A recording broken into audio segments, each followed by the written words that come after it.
Hi, welcome to NDE TV. I'm Peggy Robinson. Today's guest is Joanna Oblander, and she's going to tell us about her near-death experience and her spiritually transformative experiences.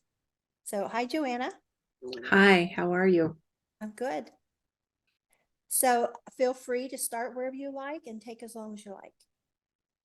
So I guess first of all, do you just want me to share all of the details of my near-death experience, or do you want me to? My audience loves the details of Your my audience loves the experience. They details. do. Okay. Okay. So, They get in really re upset when it's real short. Like, that's it? Like, I want more. Why didn't you ask this? Why didn't you ask that? Okay, so I assume then I'll just share and then you'll ask me any questions you have after I Okay. relate my experience. Okay. Sounds good. All right. Well, um, several years ago, actually just over 20 years ago, I was in deep, deep depression as a result of 24/7 migraines that at that point I had been experiencing for 13 years. Um, and My husband and I at that point were self-employed, and um, we actually, even at that point, had two businesses, and we had, uh, within that couple of years prior to that, added two children to our family from Russia. So I was managing two businesses along with my husband and had six children. And the toll on me became significant, and I got to the point in my depression that I became suicidal. And even though I I knew that God was real, I had seen him work in my life with several spiritually significant events. Um, I became convinced that my family would be better off without me. I felt like I was failing because I wasn't able to keep up with business demands. I felt like I was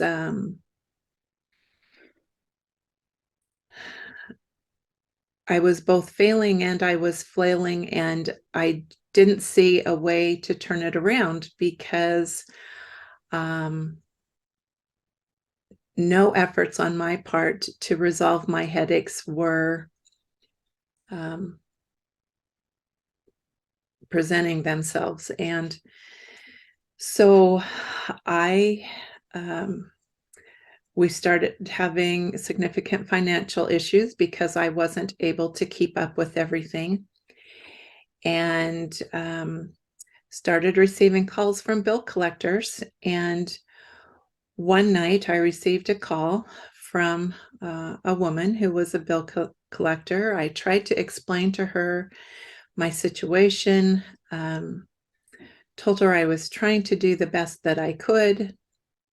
She then shared with me that those problems were all my fault and I caused them, and they were present because I wanted them to be present. And um, I was already in severe depression, and so, and struggling to believe that I could pull everything together for the benefit of my family.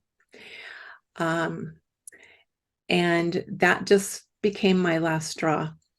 And I had been fighting suicidal thoughts already, and that just kind of put the nail in the coffin, if you would. And so I got down on my knees that night as I got ready for bed, and I prayed to Heavenly Father,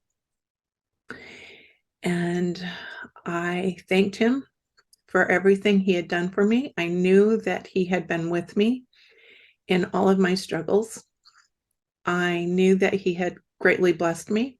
I had an amazing husband, still do. I was grateful for my family, but I just couldn't do it anymore.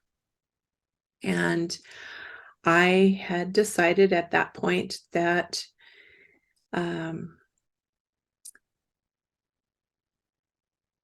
next day, excuse me, I would be taking my life. And I basically explained to God that he knew and I knew that I had given my fight everything I had, and I had nothing left. And I would either be joining him the next day, or if I was negating my ability to join him by taking my life, it was okay, because even if it ended up that I was sent to that place called hell, it couldn't be worse than what I was already suffering. And I crawled into bed and cried myself to sleep. And during the night, an angel came to me and stood above me.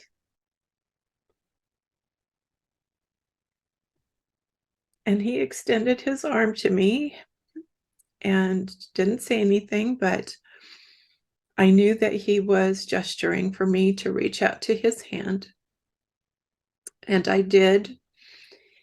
And he, as I grabbed his hand, excuse me, he pulled my spirit out of my body and took me through a conduit through the heavens. I was able to see the stars and the planets and everything that's in space, I guess. The conduit that he pulled me through was transparent, and I could distinguish the walls, but I could also see outside. And he always kept himself slightly ahead of me and to the side. And as we went through the conduit, I knew that we were traveling exceptionally fast, but I didn't have the sensation of quick movement. It just all seemed very peaceful. And when we arrived at our destination, I was shown this complex, and it was a complex of rooms. And I never did see the outside, what it looked like. I only saw it from the inside, but I recognized it. I knew that I had been there before. And I looked at some of the rooms, and I could see that they were classrooms, and I knew what those classrooms were for. And because I was familiar with it and had been there before, as I looked on some of those rooms, I knew what was being taught in those rooms. And they were set up essentially like a classroom we would be familiar with. And there were instructors at the front of each room, and there were students in each room. And the instructors were teaching what it would be like to have certain experiences on Earth. And so, for example, one of the classrooms might have been teaching about what it would be like to have migraine headaches 24/7. One classroom might have been teaching what it would be like to have a particular physical ailment or handicap. One classroom might have been what it would be like to lose a significant loved one. And as I looked on those classrooms, I also was able to remember some of my associations with individuals there. And I just saw that even though we were all very unique and very different, we honored each other and we loved each other, and we always were cheerleaders, I guess, for lack of a better word, for each other, wanting everyone to develop their gifts, to be all that they were created to be. And in that realm, I could feel God's love. It was everywhere. It was in everywhere. It was through everywhere. And I loved him so much, and we all loved him so much, and we all knew him so well. And the guiding force behind all of our instruction in those classrooms was not how could we make ourselves the most miserable in life or in this world that we were preparing to come to, but what could assist us to be most like God? What would help us to learn to love? What would help us learn to perhaps be more empathetic, to develop our gifts, whatever those gifts might be. And some of those gifts are not the gifts that we always think of here in this world. We might have had artistic gifts or musical gifts, and all of those were really important as well. But equally important were our ability to love, our ability to serve, our ability to teach, our ability to listen. Just those things that even here in this world mean a lot, but don't necessarily receive a lot of emphasis. And so I became kind of obsessed, I guess, with watching those classrooms. I just became very intent on what I was seeing and listening to some of the instruction that was being given. And my angel got my attention and motioned for me to look towards another room.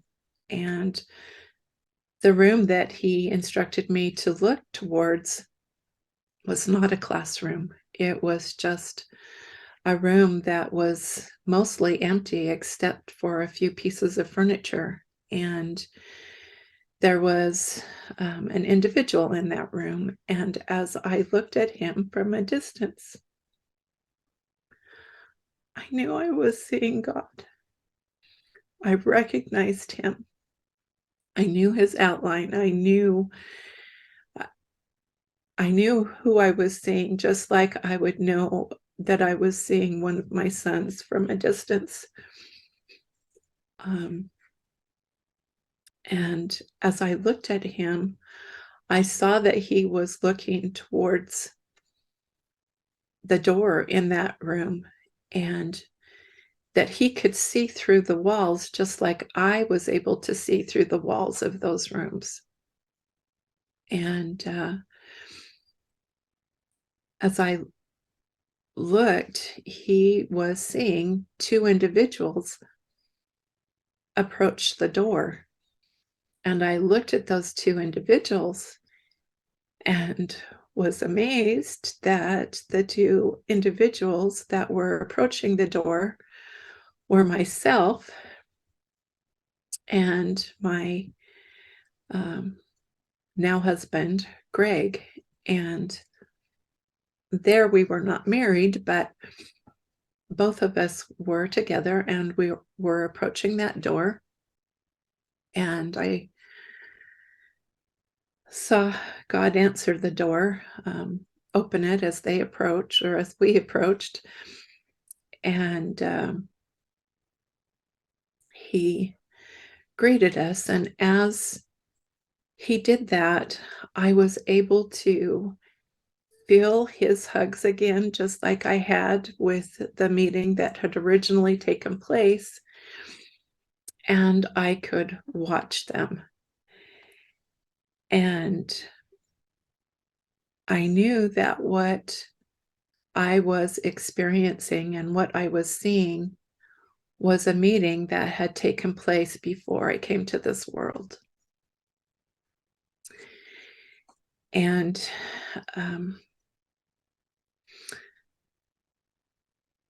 I just was wrapped in his love as he hugged me. And he then showed Greg and I, he motioned us to go towards the chairs, and there were only two high back chairs in that room. And he motioned for me to sit down in one, and Greg stood behind me and he sat in the other one. And as we sat down, I began to experience the whole meeting as I had experienced it originally, and I quit watching it from the distance. And somehow I knew that Greg was aware of the purpose of the meeting, even though I wasn't. And he started rubbing my shoulders as if to kind of reassure me that everything would be okay. And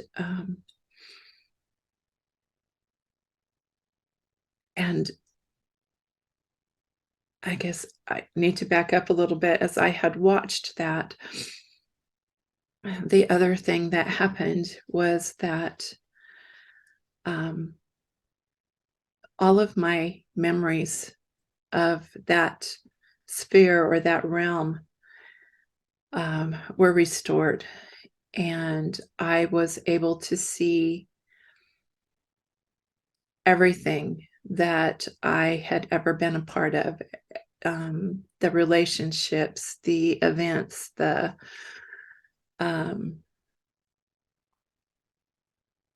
and the most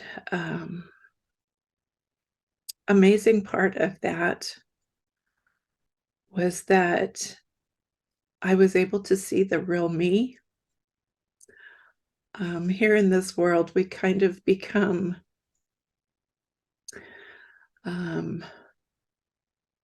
separated, I guess, from our knowledge of who we truly are.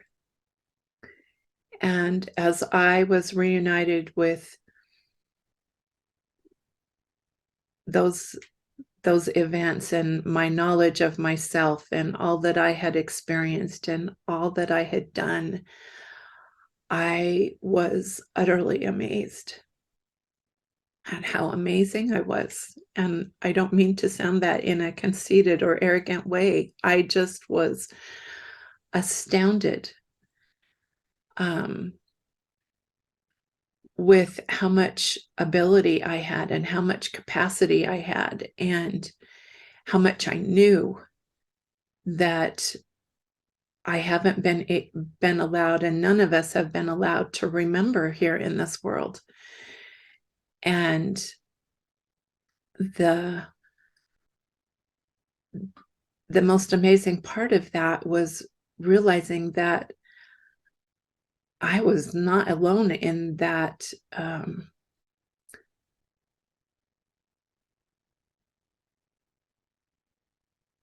in having those gifts, in having so much ability. Everybody, even though our talents and abilities were different and varied and had different levels, we were all amazing. And so so inspiring, I guess, for lack of a better word. And that was enlightening to me, to recognize that though I didn't recognize that worth or remember how much I had to offer here, that I had witnessed it there. And so after that, then I rejoined the meeting that I had with God. And as I looked into his face, I remember having a thought as though I were seeing him as a mortal, and I looked at him and I couldn't believe that I had been able to forget his face. His face was so perfect, and it was a face that I knew so well and was so familiar with. And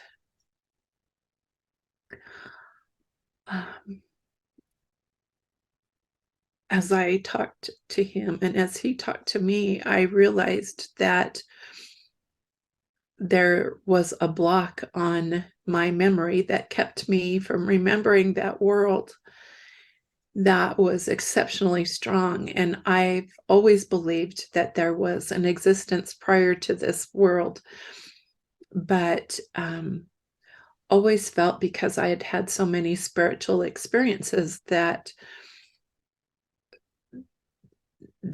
block, if you will, or that shield that kept me from remembering that world was thin, could be breached somewhat easily depending on my efforts to be in tune with God. But as I looked at his face, I realized that those memories were blocked by something way more significant, that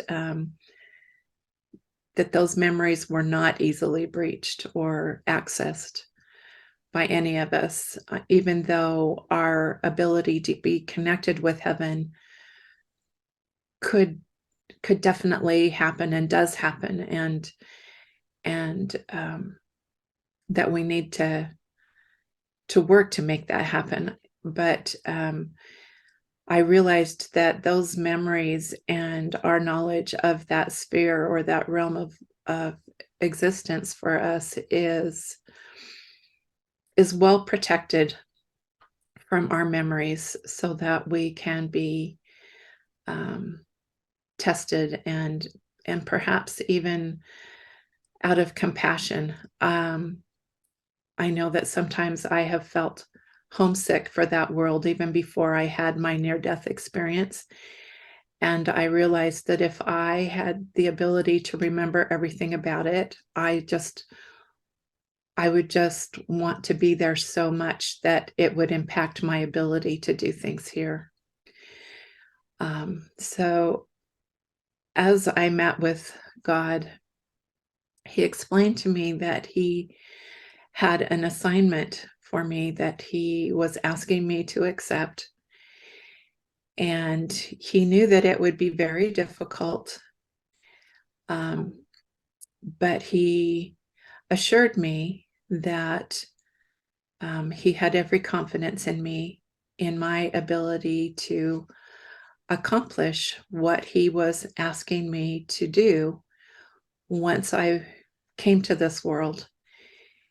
And I already knew that Greg and I it had already been planned even prior to that meeting that we would be together on Earth. And I know that that's why Greg was there. And I'm guessing that's why he had some knowledge of what this assignment was going to be that I was being asked to accept.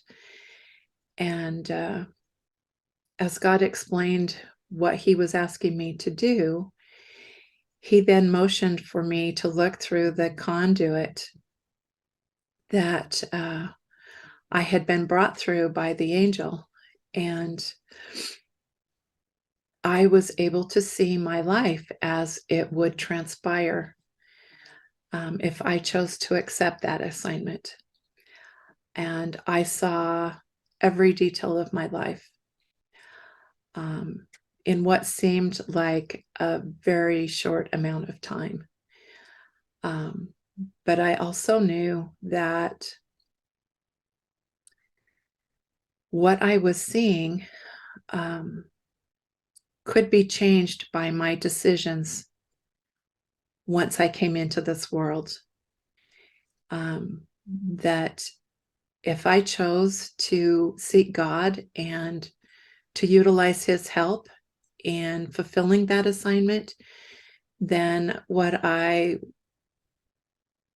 saw, what I was shown, is exactly how it would occur. But if I at any point abandoned God or abandoned his help, that what I was seeing would be changed. And I wasn't ever shown any variations, just what would happen as I followed God's guidance with this assignment. And after he was done showing me my life as it would occur, something that I had seen troubled me and made me hesitate to accept that assignment. And that in and of itself was, in that sphere, unusual, because there was so much love and so much confidence and so much not just faith in God, but faith in ourselves, faith in our abilities. And as I contemplated whether or not to accept the assignment, I was concerned that somehow I would fail. And I did not want to fail God in any way. And he was able to read my thoughts, and he assured me that as long as I remembered him, I would succeed. And he shared with me that he would never ask me to accept any assignment that he felt that I would fail at. And I knew of his love. I knew that he could not lie to me. I knew that everything that he was telling me was absolute truth. I knew of his perfection, and he is totally and completely perfect and all-knowing. And so I accepted the assignment, and he held my hands as he sat across from me, and he squeezed my hands once I accepted the assignment, and he said, "You have made the right choice." And he said, "Just remember, as long as you remember me, you will succeed." And I remember him telling me that several times, reminding me that as long as I remembered him, I would succeed. And I then,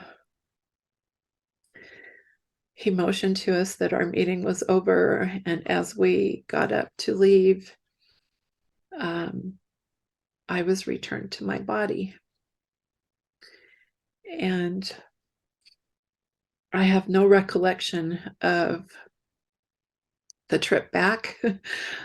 I only knew when I was back in my body. And I had hoped that once I was returned to my body, that I would be miraculously healed and free of pain. But that was not the case. I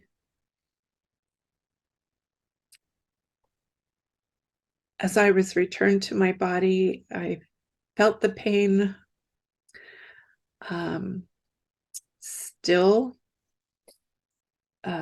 severe depression. However, I knew I couldn't even begin to think of taking my life. And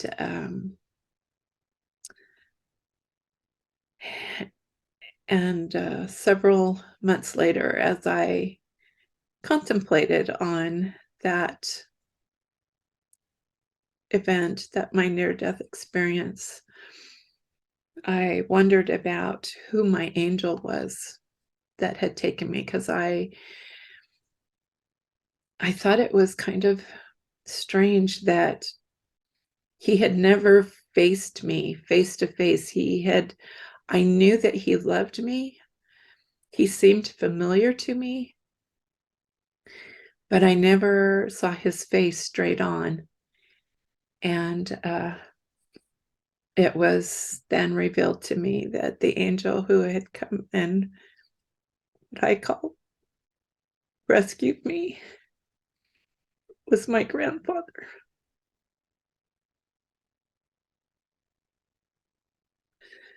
So that was my near-death experience. And since then, and even prior to that, had several significant experiences that have helped. And a short time after that, my husband was guided to go back to school to become a chiropractor. He did.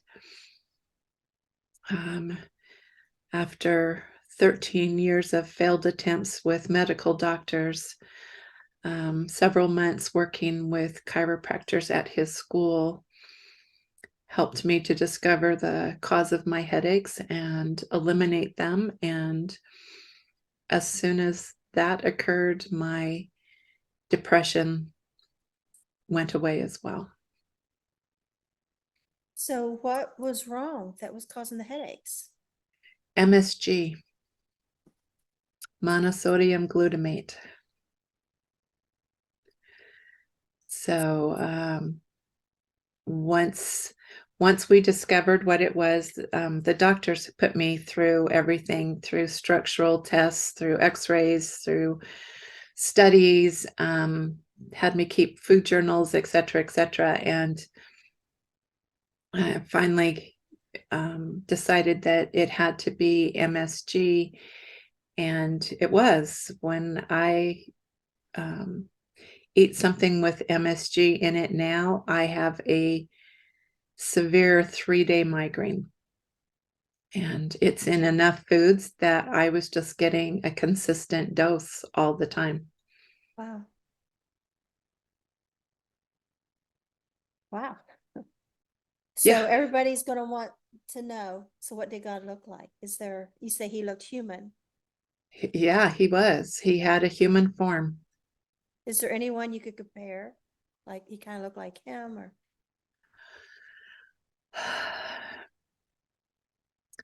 I can't think of anybody that I know or that anybody else would know that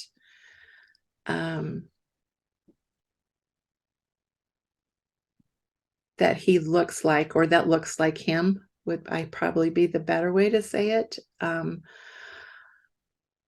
just know that as I looked at his face, I there is a painting, and I don't know who it's by, unfortunately, but I have seen a painting that looked as close to him as I have seen. And it's a painting, I believe, that's supposed to be of Jesus Christ. And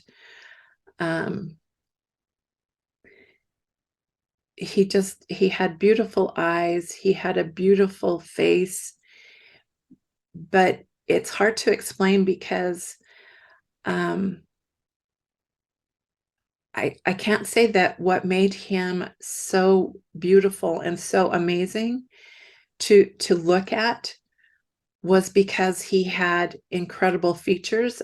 I think that it was because he was just so utterly, completely without flaw and without any imperfection. He is completely, completely perfect and all knowing.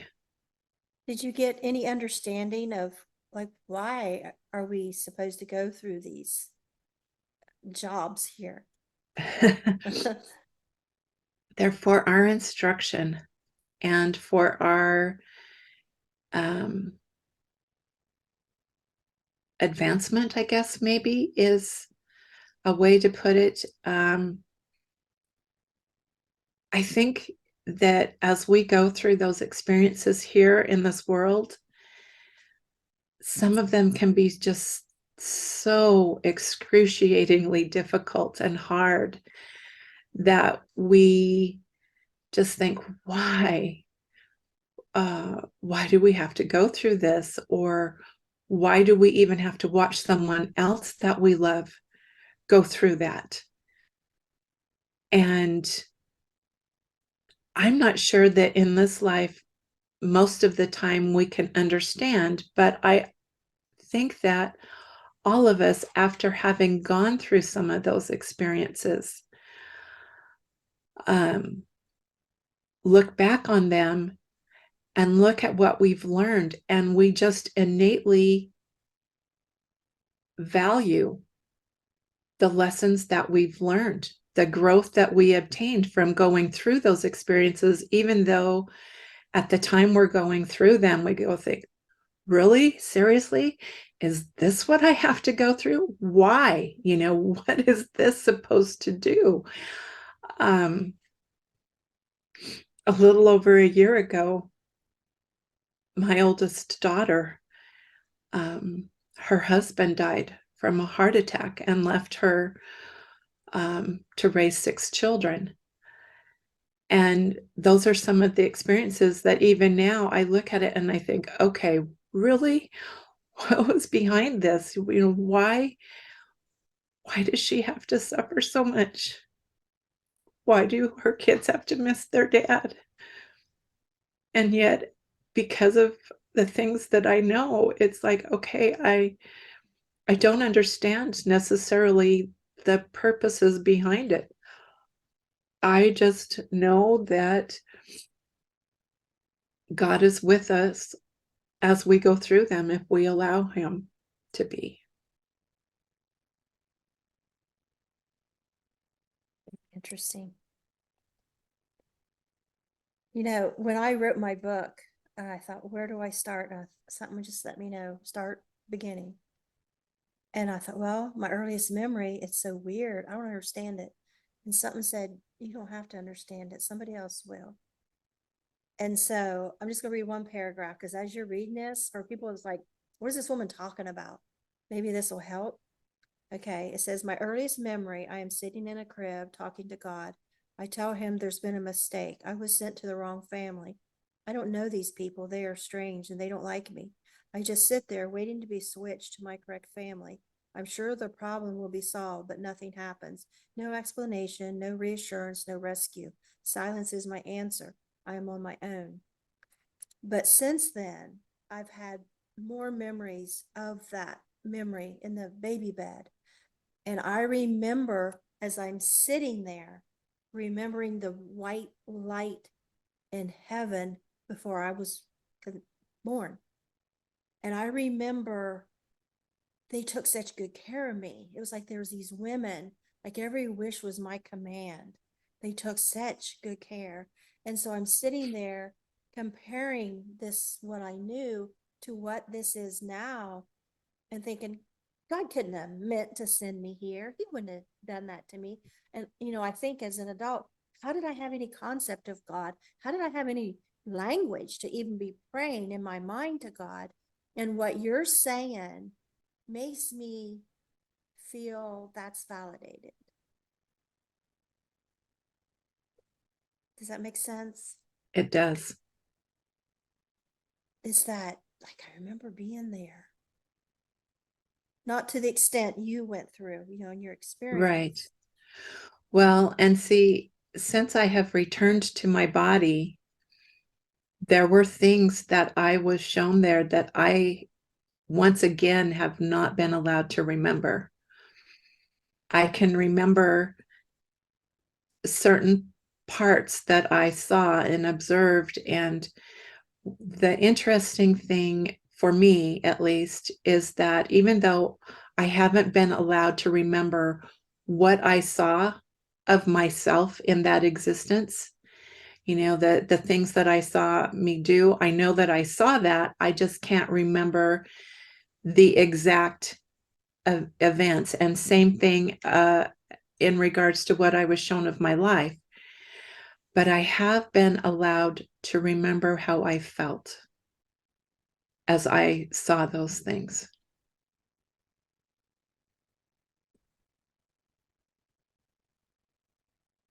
When I started in IONS years ago, which I'm not anymore, but because they found out I was pro-life, like that was a bad thing. And they said, you have a choice to make, being pro-life or being in leadership in IONS, because I was in leadership. And also, of course, I picked being pro-life, and so I left the organization.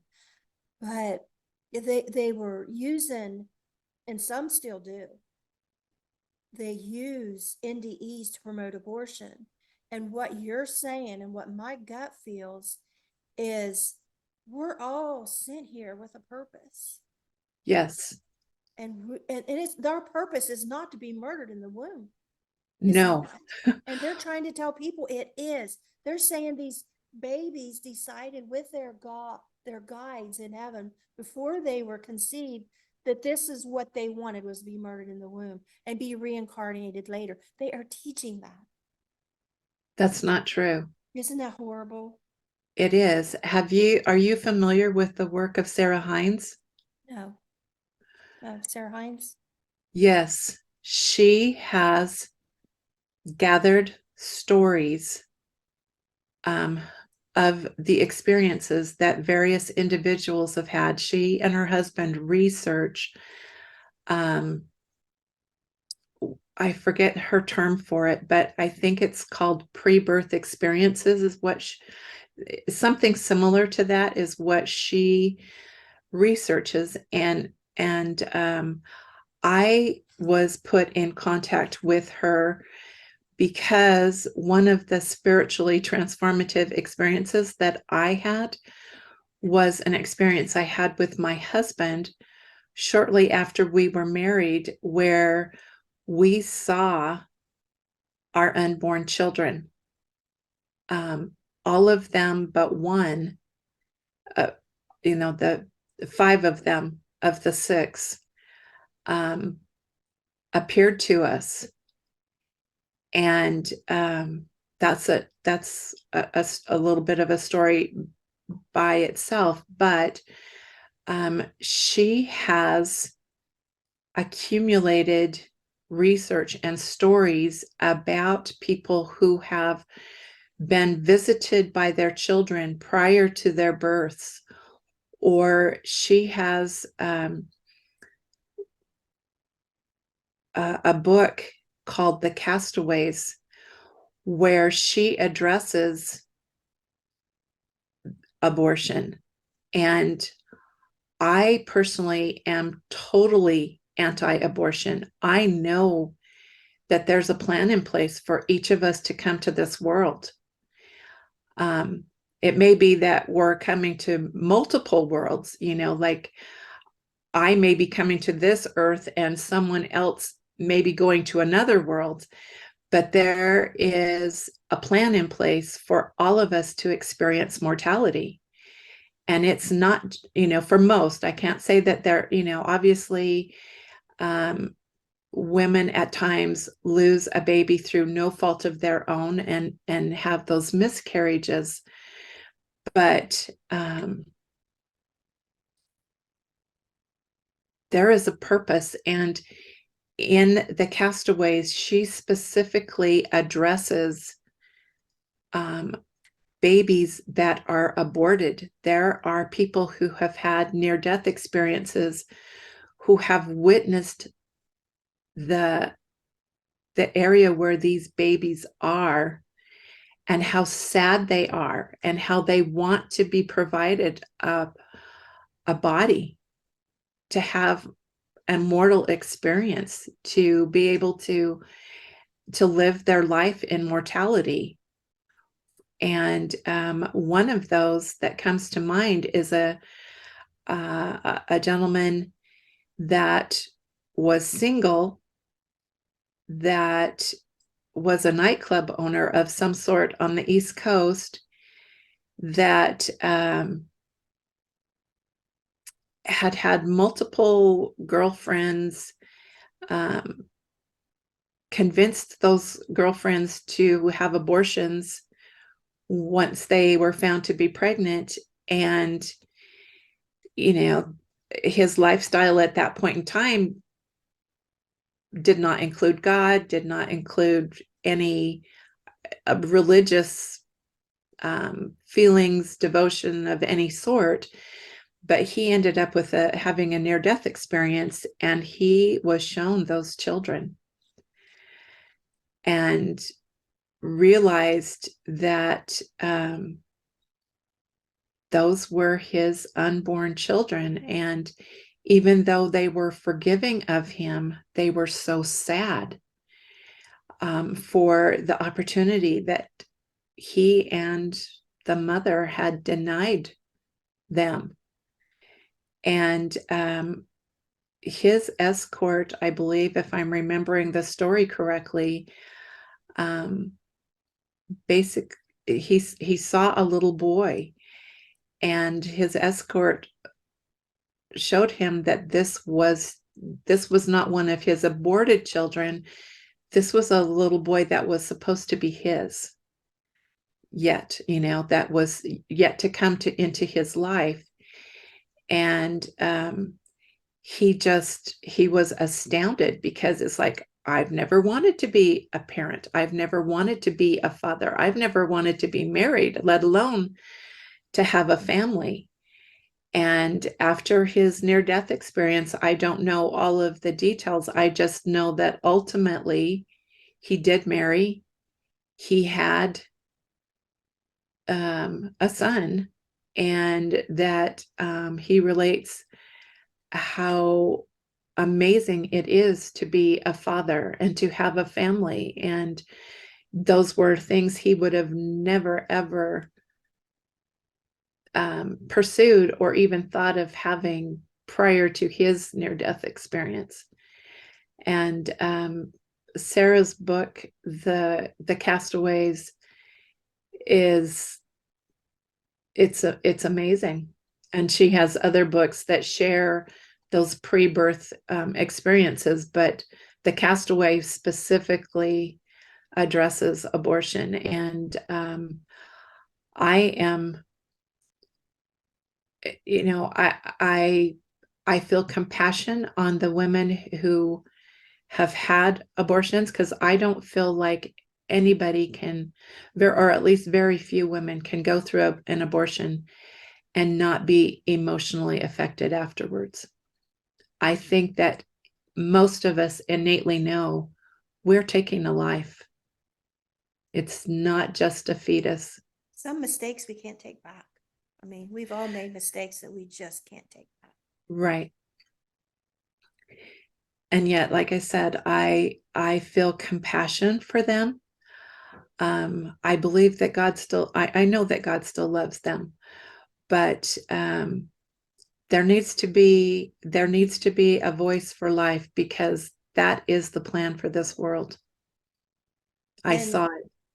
and, and those women that are brave and say, I made a mistake, I regret it. But then, of course, we have the ones that are screaming, my body, my choice, and I'll do it in as much as I want, and I'm proud of it. Is another Yeah. thing. Yeah. Well, and it is their body and it is their choice. But I would prefer that they would choose to take precautionary methods as opposed to killing a baby once that life has been created. Yeah. To me, it's like saying, I'm going to drive drunk and I don't care who I kill. You can't stop me. It's not, to me, it's being careless. Take It is. precautions, It is. use protection. Yes, exactly. Exactly. Do that, or if an unwanted pregnancy does occur, be kind enough to let that baby be born and let someone who is wanting that baby have that baby. And I know one NDE, she was high up in the military and retired, and she goes around, with the books, and she has the big audiences. She's famous, and she goes around. That's her main story, is the baby spirits speak to me, and they all wanted aborted. So don't feel bad about that. And she That is packs not, them in. She's getting rich because that people want to hear that. well, that's sad to me to know that. Yeah. I cringe when I see her face. It pops up all the time on YouTube. Oh, like, I don't want to see her face. Of course, I've, wrote to her, don't do this. Of course, she's not going to listen to me. She's getting rich. That's what a lot of people want to hear, you know. So, um, is there anything else you'd like to add? Any of your spiritual experiences or? Um, well, I've had several. Um, that's up to you. I can share the story behind my last two children's adoptions. That was completely as a result of divine intervention. Okay. I just want to say, when you started out your story, I felt the exact same way. And I think it was, what year it was? Actually, I didn't even think about it at the time. It happened to be on one of my adopted daughter's birthdays when she turned 16. And she was born in 91, so I guess it was 07. I didn't even think about it. It was her birthday. And I was on, my doctor prescribed Ambien because I was under a lot of stress with the adopted kids when they got to be teenagers. I wasn't sleeping. And we didn't know about Ambien, what everybody knows now, how it causes people to do really weird things. And I took my kids to Catholic school. I dropped them off. I called my husband, who was working in Maryland, I'm in Ohio, and I tell him goodbye, basically. And I call my daughter-in-law and say, do you remember what I said before about my will, that I want you to have my son have the kids? They were having trouble conceiving, and as if they wanted my 9 adopted brats. No, they want to conceive, right? It's just like I was, on this Ambien, and I just wasn't thinking clear. But I was thinking just like you, though, all those things like, God, I've tried everything. I can't go any further. Every word you were saying, it was like exactly how I felt. And so I think there was some legitimate depression that led to it. But then you add the Ambien, and it was like in this dream state that I'm walking home to Jesus. I left my van at my daughter-in-law's work, walked across the bridge, went to the drugstore and filled out my prescriptions, and I walked to the place where I grew up, that I had recently bought, an old shack by the pond that I drowned when I was little. And I sat there and I scratched on a receipt a stupid little note, like my goodbye note, and went to sleep. When I woke up, I was so refreshed. Like I just needed a really good sleep. And then I had, no more of those thoughts, but I won't go any more to that story, but I so identified with your feeling that night when you went to sleep. And thank God literally, because it was like you had the near death experience without a physical death. It's like Right. like, you don't have to do that. We're going to give you an NDE that you will never forget and will help you. And, the rest of us, we had to drown or have this major accident or, and it's Right. like they gave this gift to you. So yeah, Yeah. go right ahead. We adopted 9, so ours was from local counties, but you got 2 from where? Russia. Russia. So go right ahead. Yeah. Well, as I mentioned before, my husband and I, when we were first married, um, we were saying our prayers one night, which wasn't unusual. But at that time, I was having low back issues that resulted from a gymnastics accident in high school, and I normally just would lay in bed because at that point, being on my knees was usually painful to my back. And my husband mentioned to me that he says, I just feel like we need to be by the side of our bed on our knees tonight. And I said, okay. So we did. And as we were saying our prayers together, the 5 spirits appeared in the room at the end of our, well, 4 of them were at the end of our bed, and 1 stood in the doorway of our bedroom. And neither of us knew that we were both having the same experience. But as I looked at the 4 spirits at the end of our bed, I didn't know who they were initially. They stood as couples. So it was like girl, boy, boy, girl. And I thought that perhaps they might be deceased grandparents or something, and didn't know who they were. And they never communicated with us. They just stood at the end of our bed. And um, I was just amazed at how amazing they were. And they were, just full of light, and just, obviously they weren't mortal at that point, but they just were beyond anything or anyone I had ever met in mortality. And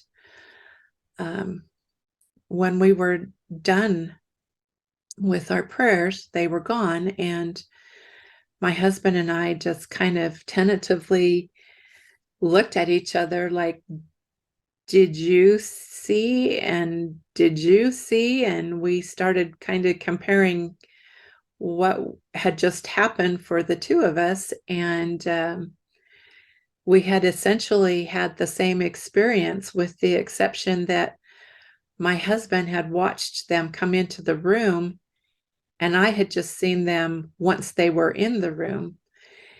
And he says, do you know who they are? And I said, well, no, I think maybe they could have been grandparents. And he goes, no, those were our children. And as soon as he said that, this feeling just washed over me. And it's like, yeah, they were. I knew they were our children, and I knew that they had stood in the order that they were going to be born. And I knew that the female that was on the left, as we looked at them, was going to be the first, and then the 2 boys would come, and then the last girl. And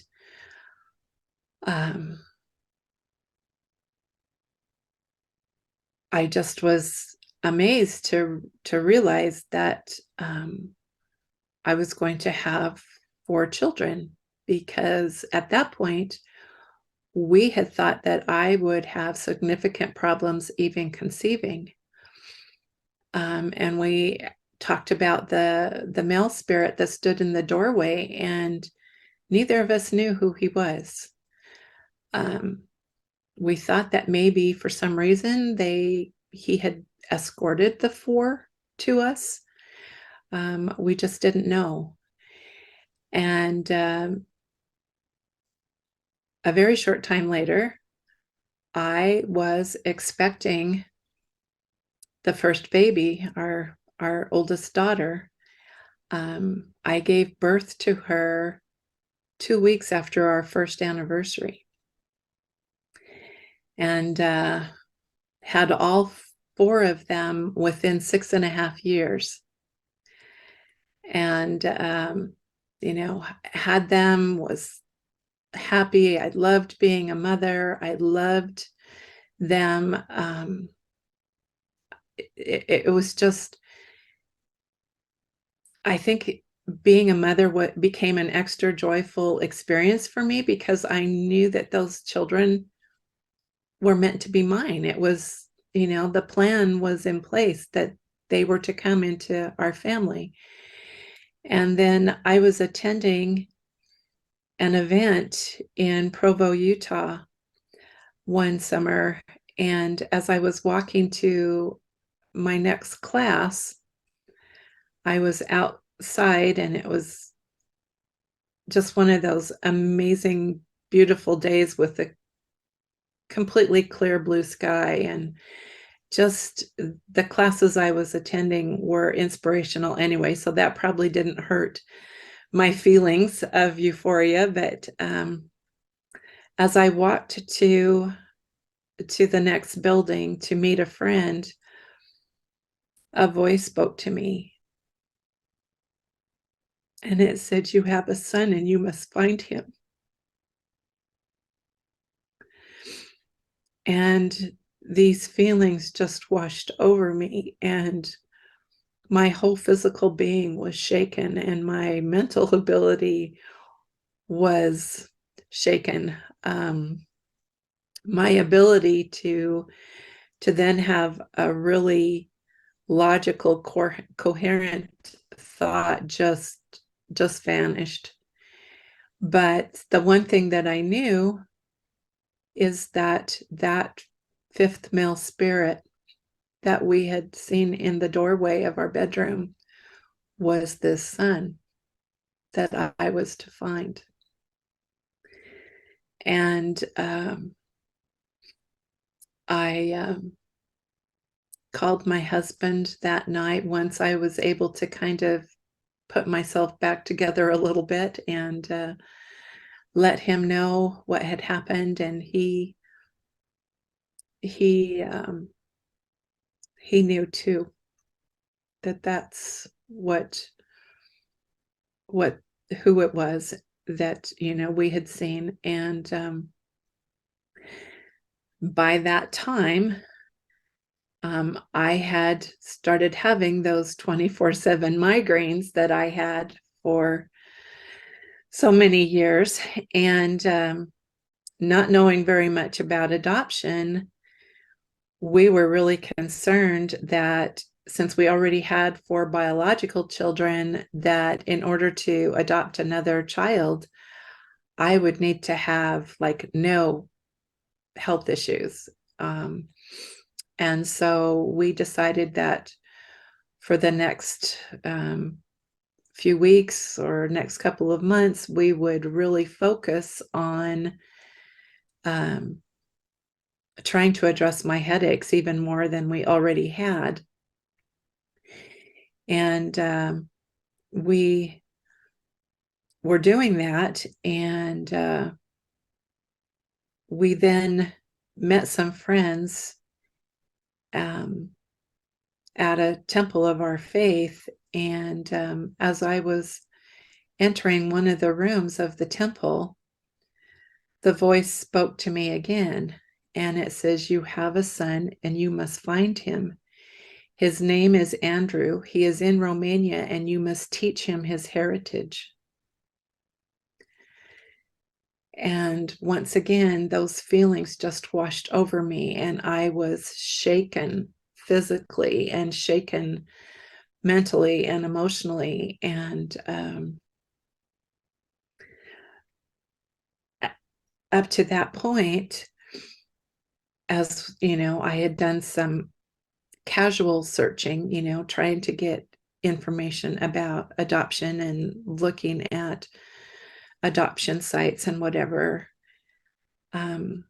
I didn't really feel attached to this child yet, like I was attached to my 4 children.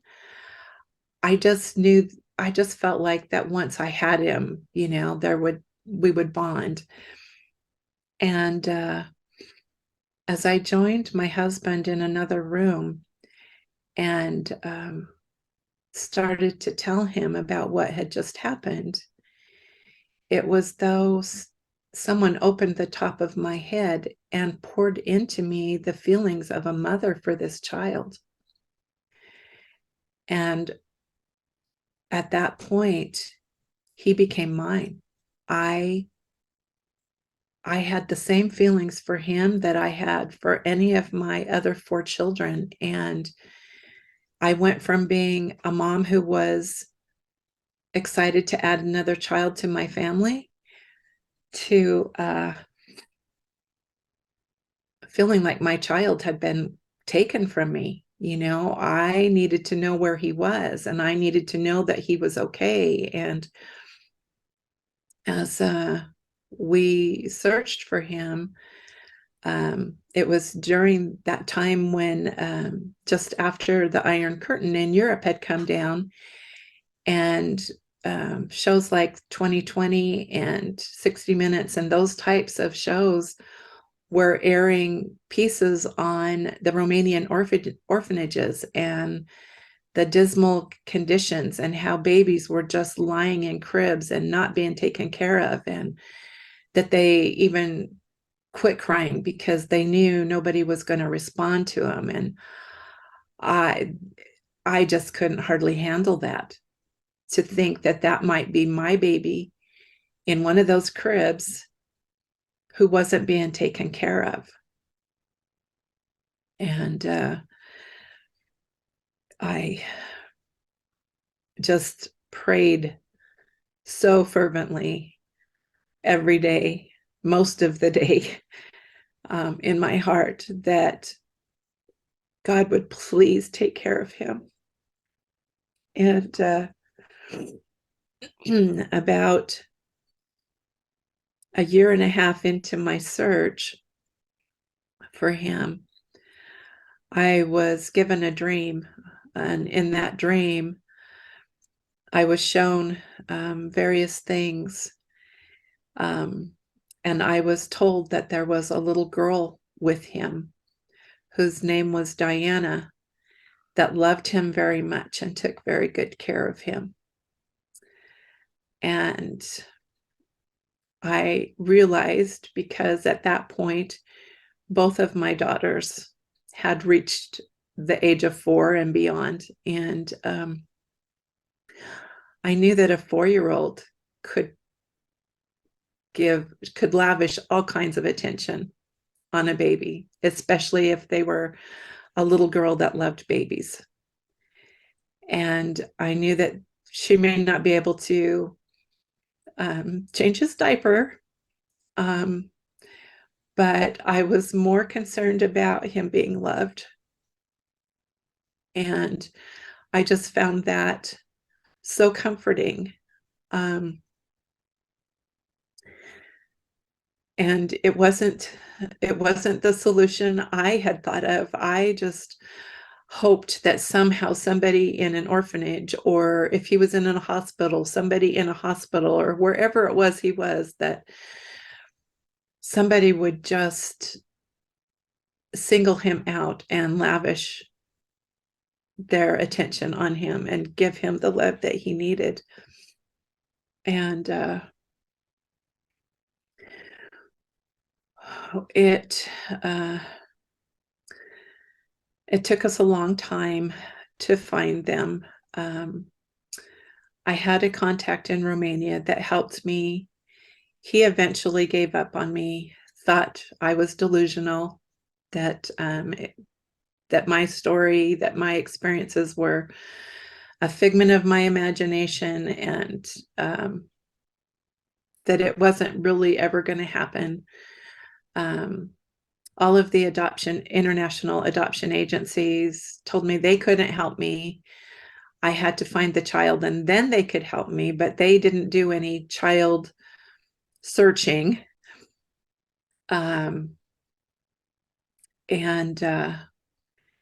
So my contact in Romania had helped with some adoptions for some other couples, and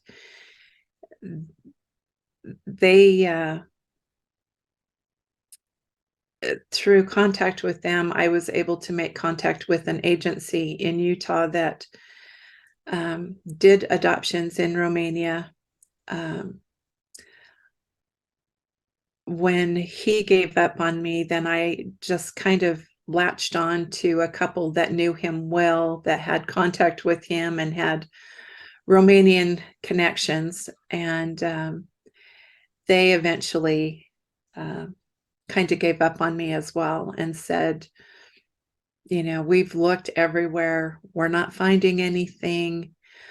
By that time, once I knew the little girl was with him, I wasn't just looking for him. I was looking for the two of them. And we were hoping, because we knew of their strong bond, that we could adopt them both. And I just kept looking online. I would listen for anybody that had adopted, that had recently adopted, especially if they had adopted outside of the US.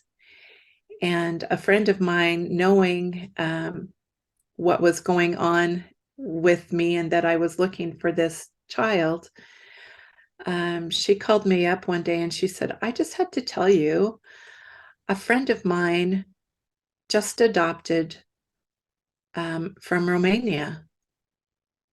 And she says she doesn't have the same story that you have, the same experience. She just kind of felt impressed that she needed to adopt, and her adoption just was complete for her and her husband.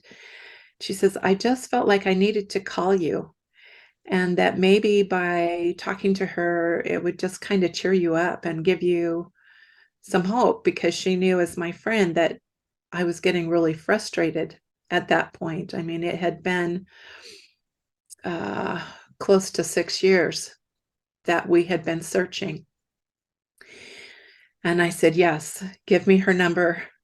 And I called her friend right away and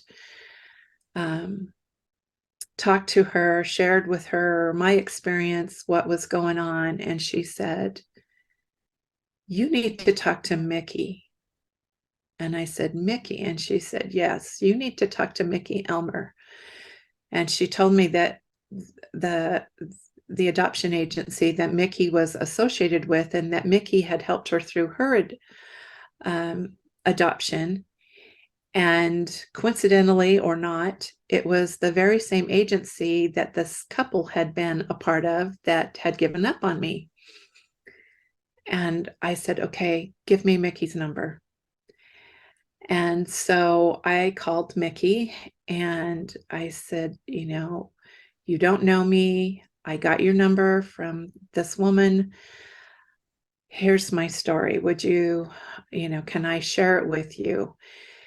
And she said yes. And I shared with her everything that had happened up to that point. And she just said, I just have to tell you that your story has given me goosebumps. And that just lets me know that I can trust in what you've just told me. And she said, I don't know how it's going to happen. I don't know how it's going to come about, but I feel like we're going to be able to do this. And I said, okay. And she says, now tell me what you've done so far. And I did. And she said, okay, so I know that you've looked a long time, but do you mind if we just start all over again? And she said, I want to reach out to my Romanian contacts and see what we have there. And she did. And there was nothing. And so she called me back and she said, do you think there's a chance that they could have moved outside of Romania? And I said, well, I guess anything is possible. And she said, well,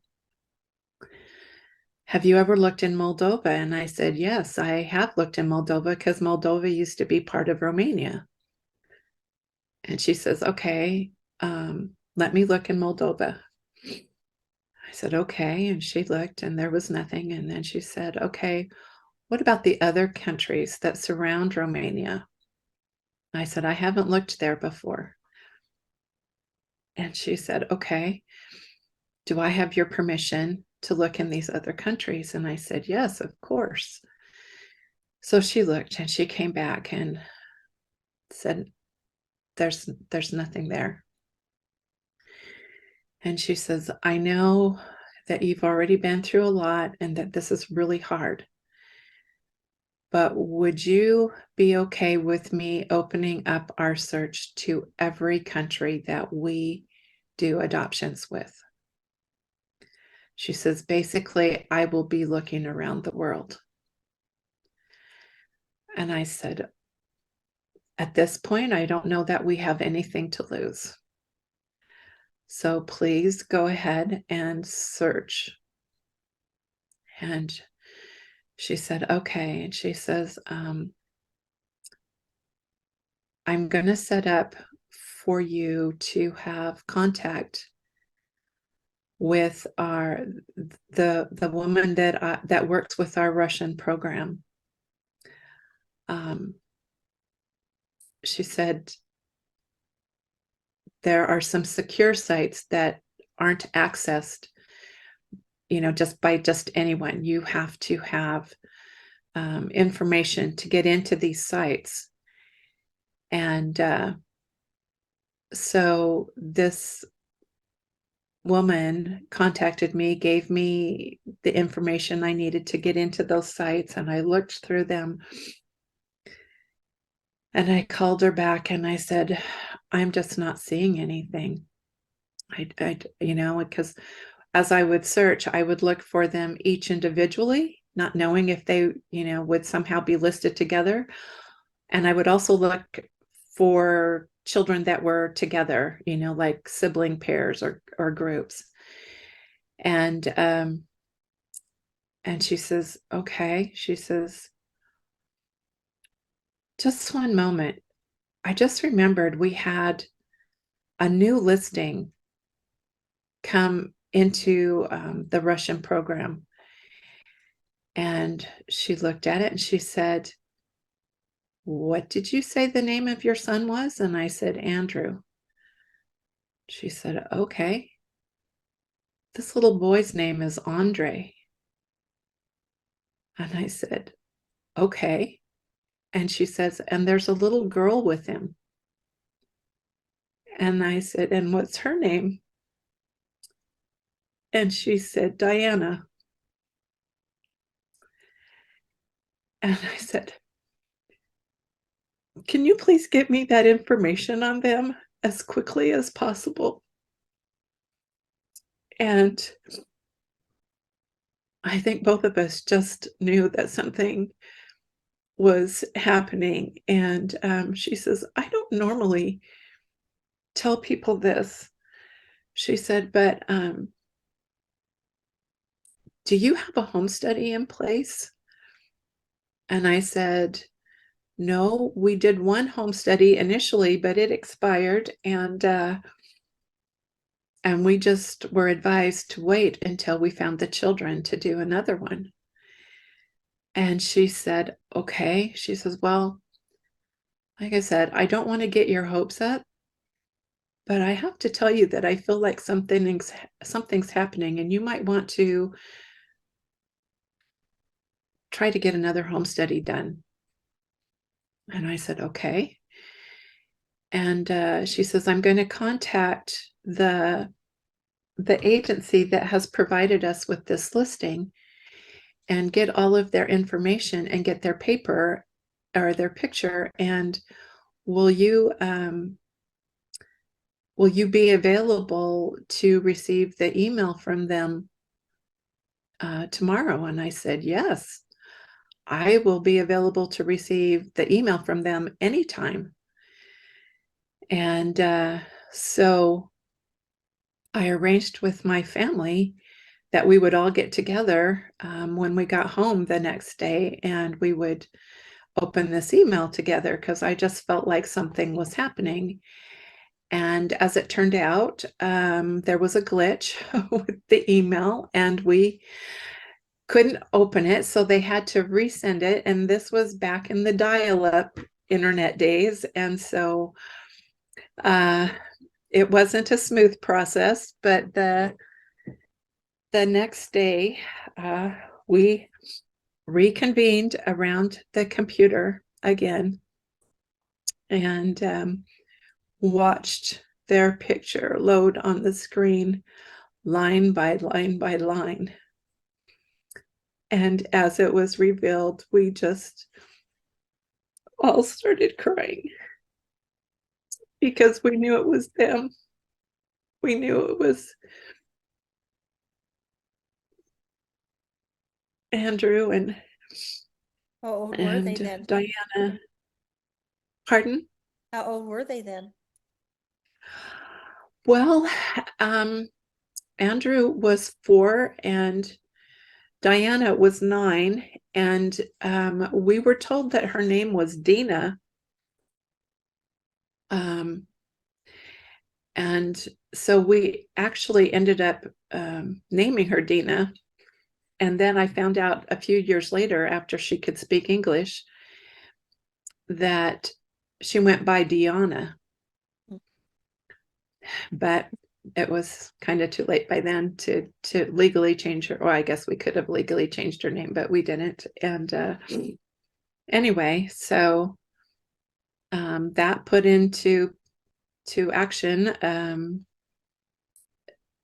putting together all their paperwork and going to Russia and adopting them, which was during the Kosovo conflict back in the day. And as it turns out, Andrew was not born until 2.5 years after I was first told to find him. Which, for those that question, are we meant to come here and be a part of this world? I mean, God knew Andrew. He knew he was to be part of our lives. Same thing with Dina or Diana, with my other children.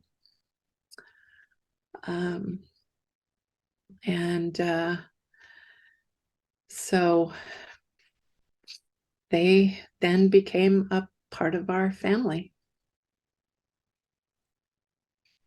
Awesome. How old are they now? Andrew is 27 and Dina is 32. It's funny. My first husband and I, we divorced after 16 years of marriage. And I wanted to adopt and he didn't. We'd done foster care for years. Well, I'd done foster care. He was just allowed it, And so he didn't want to adopt. Sure. And so when I was looking for a new husband, I wanted a family man. I wanted somebody who wanted to adopt.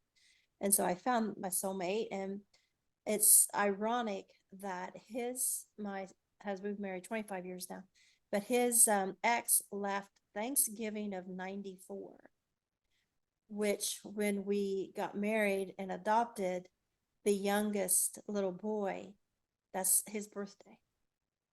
So his birthday, he was like born about the time she left him. And so we had got a call about a sibling group of 6. And my husband says, that's too many. They were all babies, like from 0 to 5, He's like, that's too many. He got scared. I was really disappointed, but the next call come in and said a sibling group of 5.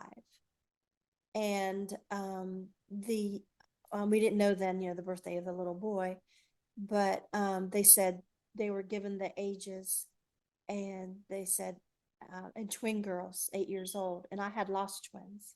It was my second NDE. I'd lost my twins, and I heard twins. I'm like, these are ours. I know they're ours. There's twins,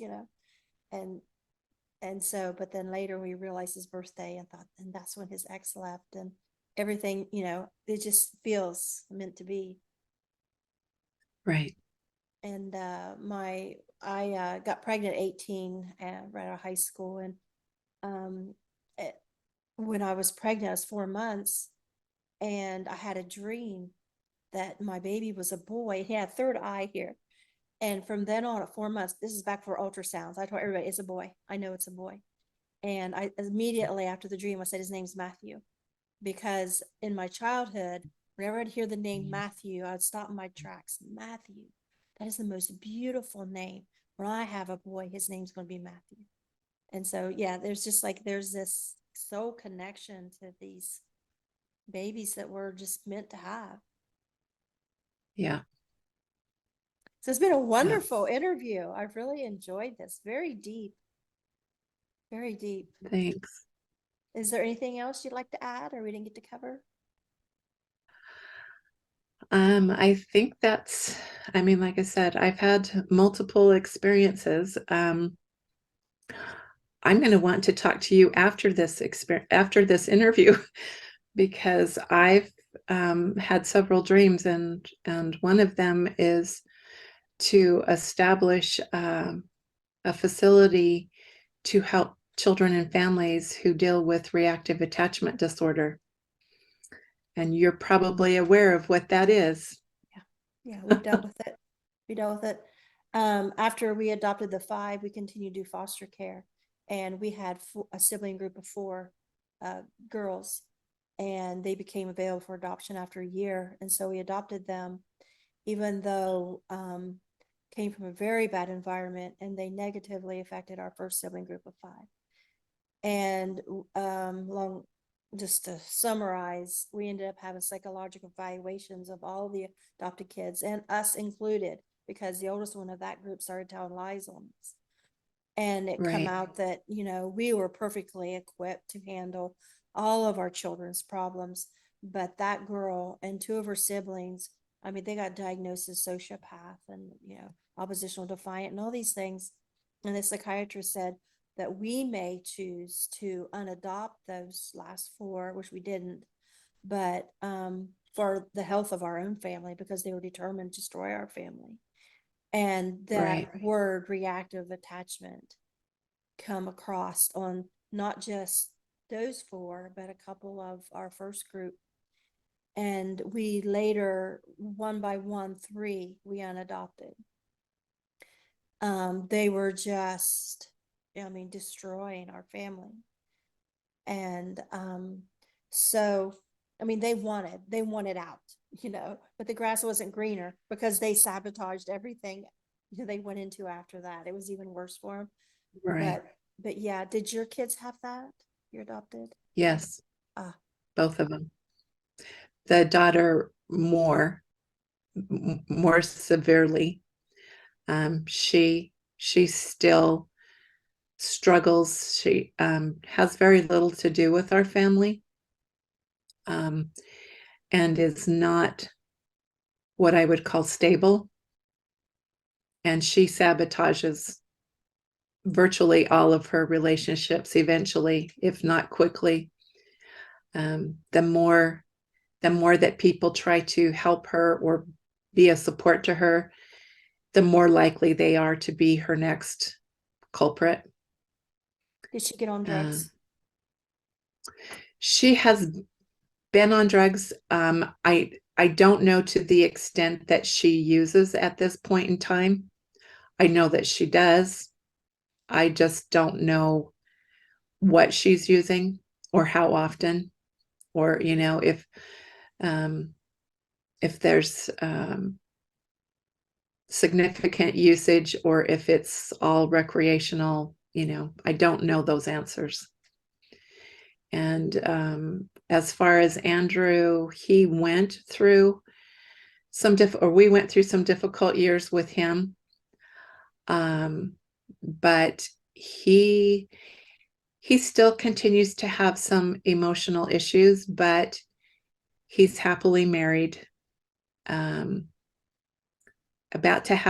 his wife are going to have their first baby in March of this year. And although he has a hard time staying in contact, like my other kids do, it's not that he doesn't, I know that it's not because he doesn't love us. It's more that that's just not his comfort zone. He's not one that's very comfortable initiating interactions. And let me tell you the truth. People that want to adopt don't want to hear these stories. I know. And I wish I know. that we could be in trainings. I feel like every adoption training, prospective adoptive parents should have one training with parents like us that have dealt with the worst side of adoption. Because not everybody's going to experience that, thank God. But some are. Right. And they need to know, call me, because you're not going to find services out here to help you. Call me, call you, No. Call us that's been through it, Right. because we're going to be the only Right. support system they're going to find. Right. And it's a shoulder to cry on, because that's all you're going to get. You know what I'm saying? Well, yeah, because when I was going through the teenage years, the most difficult years with most kids, but particularly with them, it was like taking teenage years and multiplying them by 100 with the experience for them. It was not like raising the first four at all.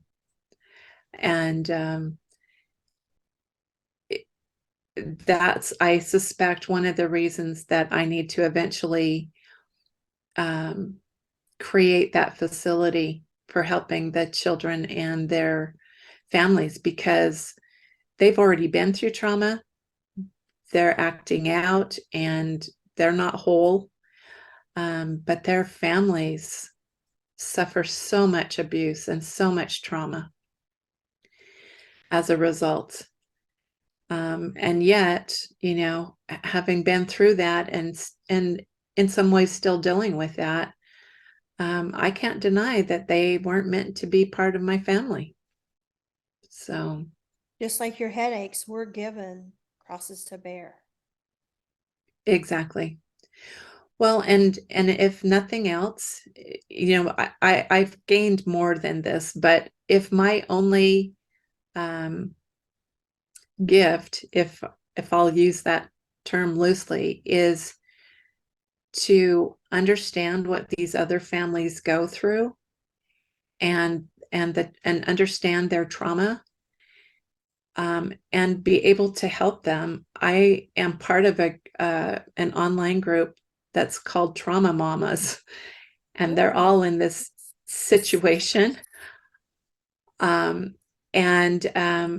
I have,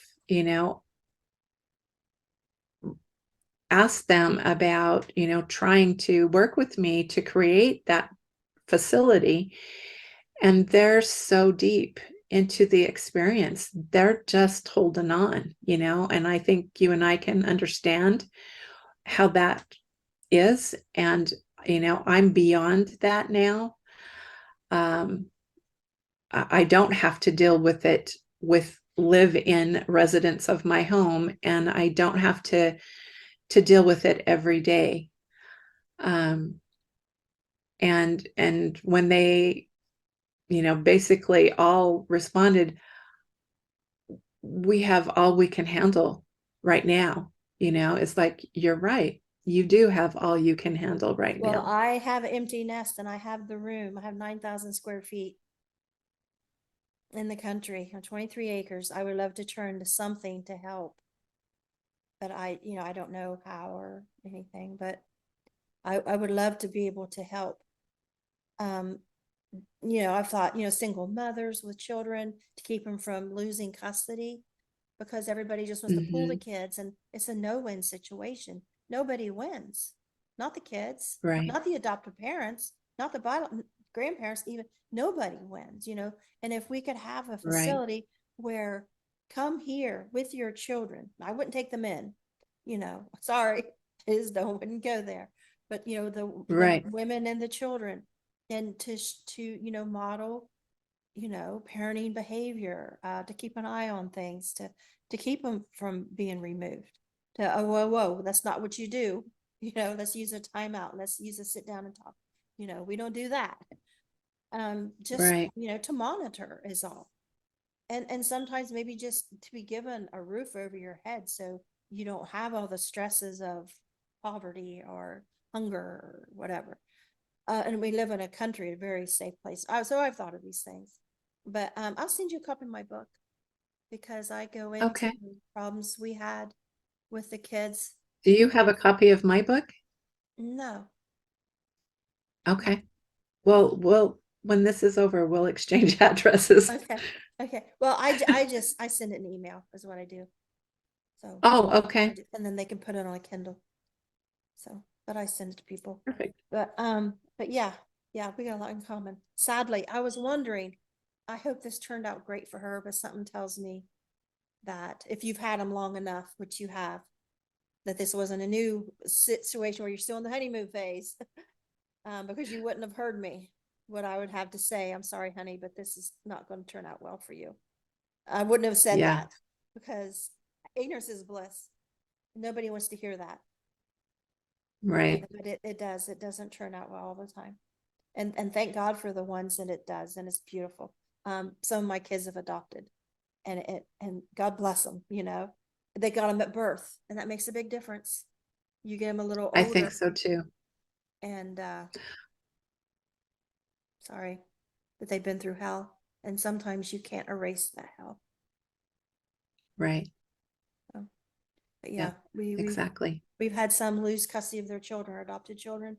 I've watched them lose custody of their children, and rightfully so. Sadly. So. But I think if we could have got help when they were younger and we didn't get help, we got judgment and ridicule. I have a video I could show, but I won't because I don't want to embarrass the children because they were children. But the oldest four are jumping on the bed, laughing, saying, ha ha ha, to me and the five other adopted. Ha ha ha, tell mom goodbye because we're going to go to school tomorrow and we're going to say she starved us. And the other five, like, you just had supper. Why would you do this to us? And crying. And I'm crying. And I'm just as vulnerable as the five adopted because they have all the power. Yeah. That's all they got to do. Go Right. to school. These beautiful blonde girls with these blue eyes. Mommy starved us. Oh, gone just like that because we can reprocess them. We can resell them. They're resellable is what they are. They Right. get money when they remove them and when they place in custody and then permanent custody and they can readopt, they get money all over again. So, I mean, it's like a car dealership, only they're getting new price for them over and over. And so, yeah, that's all you got to do. We know they're lying. We don't care. Right. Gonna get 4 more kids. And they saw my 9. We had moved to Michigan, so I was in law school, and they saw my 9 adopted kids. They come and was at my house 5 minutes. Says we're going to take them all. We're going to put them all in permanent custody, and you're never going to see them again, and you're never going to be able to foster adopt again, and you're going to be able to work with children again. And they Oh, tried it. no. They tried it. They didn't win, but they sure did try. Oh, Yeah. I'm so sorry that you went through that. Yeah. So, but yeah, people don't understand. They have what they think they know is foster care, and what they think they know is adoption. And when my son and his wife adopted, it was bitter. It was sweet because they were all newborn. They were both newborn, but still, you know, years down the road, are they going to search for those biological? Is there going to be? There's going to be. There's just always going to be something there. And luckily the kids are teenagers now and they're doing beautiful. It's wonderful. And I just think, you know, getting them at birth. And not to say that you can't adopt older and the kids will appreciate it and it'll turn out great, because there are those stories. But then there's There is. the other side, because these are Yeah. human beings Yeah. that went through stuff. And the reactive attachment, for people watching that don't know what that is, basically my understanding of, your mother didn't love you, so you don't know how to love. You can pretend like our adopted, they're in our house 5 minutes. Mommy and daddy, I love you. Oh, that's every foster adopted parent's dream. It should be a big old flag. Get this kid in counseling right now. Intensive counseling. Exactly. Because that's not normal, honey. No. It's your dream. It's your dream. It's their dream, but it's not reality. Yeah. But thank you. Exactly. It's been very interesting. Very interesting. So You're thank you. And welcome. I'll email you a copy of my book. And please Okay. feel free to anybody in your, are you in that group, what you were saying? The Trauma Mamas, anybody? I am. So, all right. Well, thank you. You're Okay. welcome. Bye-bye.